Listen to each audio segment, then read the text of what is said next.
So I'm John Spink. I'm the head of the Crops, Environment and Land Use Programme in Teagasc, based here in Oak Park.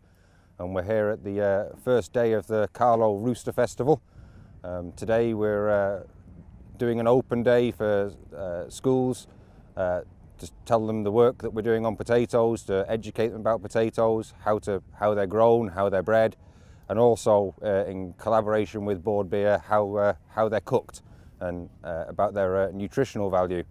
We're also having another open day tomorrow, which is more of a family event, the Family Fun Day, where we're hoping that families will come along, again, learn about the work we do here in Oak Park in terms of potato breeding, potato production, and again, there'll be cooking demonstrations and events for smaller children, such as a quiz and bouncy castles and that type of thing. In Oak Park, we've been breeding potatoes since I think it's 1962.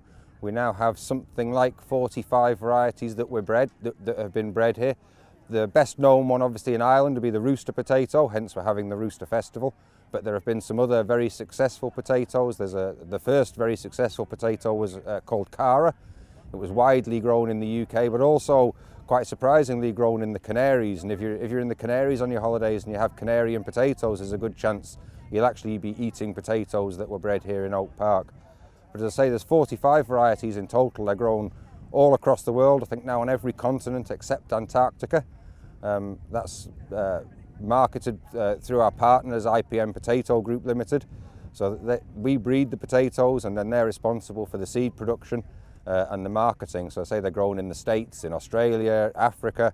And potatoes bred here have also been used in development projects in developing countries, particularly Ethiopia and Eritrea, where some of the potatoes here and the technology that some of the people within Teagasc in terms of how to grow the potatoes, how to store potatoes, they've gone over there, carried out educational and training programs, and in some cases tripled the production of potatoes in some of those countries, which has made a huge difference to the wealth of those very small scale farmers in some of those developing countries. So we do everything really across the board in terms of from breeding to advice to farmers, everything really in terms of potato production. As well as some of the science of growing potatoes, we're also covering a bit of the history here in Oak Park, and what we're seeing here is an old copper belly Fergie and a single row spinner, and this is the type of potato equipment that would have been used in about the 1950s.